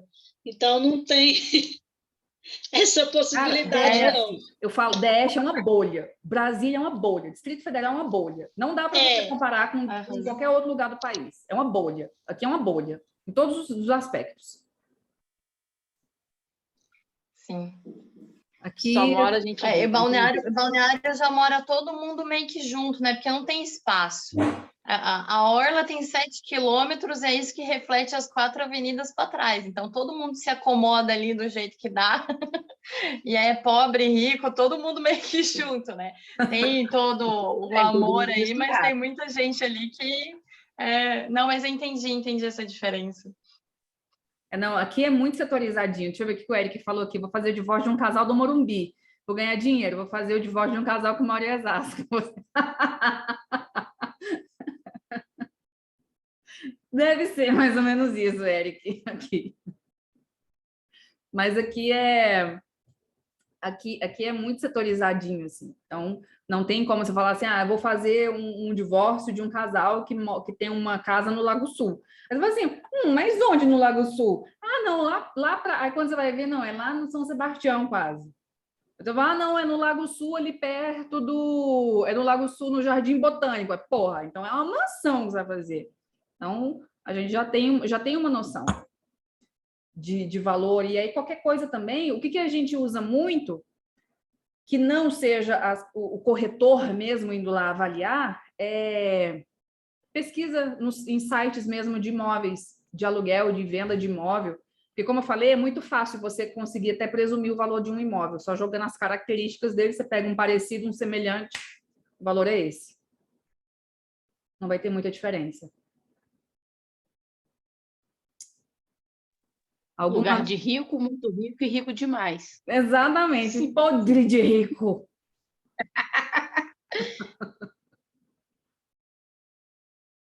Aqui em Brasília é uma bolha, gente. Eu acho que todo mundo tinha que conhecer Brasília. Vocês vão ver, aqui é uma bolha. Aqui é muito... O negócio aqui em Brasília é tão setorizado que na Asa Sul tem a tal da Rua das Farmácias. É uma rua que só tem farmácia. Eu estou na Rua das Farmácias. Tão setorizado que é o negócio. Então, já tenho o quê? Temos 2 horas de aula. Ficou alguma dúvida, alguma questão, algum caso prático que queira esclarecer, algum caso que queira contar, que já atuou, que não fez, que fez? Se não, eu já encerro. Agradeço todo mundo que esteve aqui assistindo. Estou gravando, vou pegar a gravação, eu vou colocar no YouTube. E aí, quem quiser assistir de novo, tiver paciência, é bom que lá vai dar para pelo menos acelerar essa minha falação aqui. E tentar... Cadê o trem que sumiu, meu Deus? Vou tentar trazer outras ações. O negócio sumiu, deixa eu ver se eu volto. Outros tipos de ações de família, que é o que eu gosto de fazer. Então... União estável, fazendo favor. Reconhecimento de solução de união estável, hein? Na prática, o que eu preciso me atentar, o que eu preciso saber, o que eu não preciso saber. Vai ser uma boa união estável. Vai ser uma boa, hein? Principalmente o que não deve juntar. Sabe que um professor meu, primeiro ano de faculdade, processo civil, ele disse o seguinte: muito mais do que saber o que juntar, a gente tem que saber qual é aquele documento que a gente tem que enfiar lá no fundo do arquivo, do escritório, e esquecer que ele existe. Exatamente, cara, porque eu e a Dani, a gente conversa muito no privado, a gente troca muita ideia sobre o processo que a gente atua, e eu falo assim, cara, a pessoa, ela se enforcou. O documento que ela juntou para provar uma alegação dela, aquele mesmo documento, aquela mesma prova, a gente consegue utilizar contra ela. E quando não ganhamos o processo, com aquele documento. Quando não ganhamos o processo, com aquela prova que ela mesma juntou. Ah, é maravilhoso. Isso me parece familiar, hein, Ju? Parece o processo esses que às vezes a gente não tinha. Às vezes a gente não tinha prova para ganhar e ganhamos com a prova da parte contrária. Da parte contrária, que ela de espontânea vontade juntou. O que você falou, Camila? Isso me parece familiar, hein? É, aquele processinho nosso lá. Oh, gente, a pessoa ela se enforca. Nós próprios... Tivemos uma assim, ação de alimentos. Gente, é impressionante. Eu também já tive uma ação de alimentos que era nesse jeito. Eu peguei a prova, o cara fez uma... O pai juntou para comprovar a impossibilidade de pagar os alimentos, a declaração escolar de um outro filho, alegando que até a escola da criança era bolsa. Só que a escola mandou uma declaração dizendo que era bolsa. Nós pedimos à escola que anexasse aos autos se era bolsa integral, se era bolsa para material de escola, porque a escola não é somente a pagar a matrícula e a mensalidade. Ele tinha 10% de desconto. E chamando de bolsa, 10% de desconto. Meu Deus! Não, eu tive um processo que, inclusive, na sentença, a juíza, isso, uma ação de alimentos, que na sentença a juíza usou o documento que ele fez uma planilha, eu acho que eu já contei desse caso para muita gente, que ele fez a planilha, é a planilha do bolo de cenoura, forma pequena, R$15, suco de uva, caixinha, R$2,50. Ele fez uma planilha e colocou isso para diminuir a pensão e alegou, além disso, além de fazer essa planilha horrenda, ele alegou que estava pagando quase R$5.000 de prestação de apartamento depois de ter fixado o percentual de alimentos. E aí eu falei assim, na contestação, eu já cheguei com os 2 pés no peito e falei assim, ué, mas você está pagando 5.000, ele não consegue pagar os 22%, isso que o cara ganhava 25 pau. Ele não consegue pagar a prestação alimentícia para essa criança? Se ele está pagando quase R$5.000 de prestação de apartamento, de financiamento? E como é que ele arrola ali, faz nessa... Eu chamei o cara de mesquinho. Chamei de mesquinho na contestação. E aí a juíza teve uma parte na sentença. Eu mostro para quem quiser ver, eu tiro foto. da sentença, que ela fala assim, como é que um pai que diz que alega amar tanto o filho consegue fazer conta, né, de valores tão baixos. Porque na planilha, a planilha que ele juntou era enorme. Ele colocou até o valor de estacionamento que gastava, estacionamento de shopping, para considerar que era custo com a criança. Era um negócio Ai, que preguiça. uma coisa horrorosa. Então, esse processo também já tem um tempinho que eu atuei nele, aí veio a sentença linda. E é isso, ação de família é isso. Ser advogado de direito de família é ser um bando de fofogueiro. Nesses mesmos autos da Bolsa de 10%, a advogada da parte contrária alega que o filho não pode estar pleiteando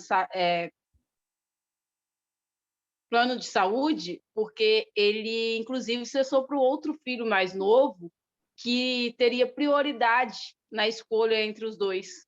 Uai! Prioridade, porque era um pouco mais jovem, então ele teria prioridade para ter plano de saúde. Entendi. Aí, em réplica, eu pedi para ela que escrevesse uma doutrina.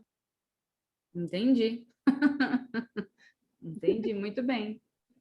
Muito bom, parabéns, nota 2, essa pessoa aí. Parabéns, nota 2.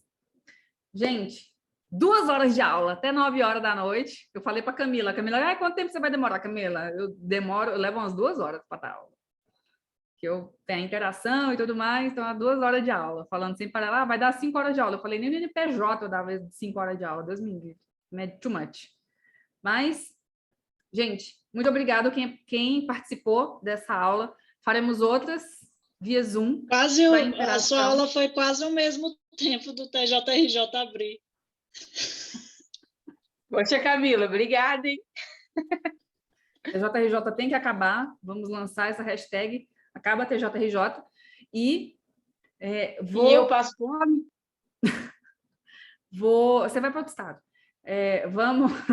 Vou marcar outras aulas, não só de direito de família, mas de outras ações que a gente vê aí, que eu achar interessante para a gente trocar uma ideia. Tá bom? Espero que tenha sido proveitosa para todo mundo. Gente, vou terminar aqui a gravação. Espera aí, daqui a pouco eu despeço de vocês direito.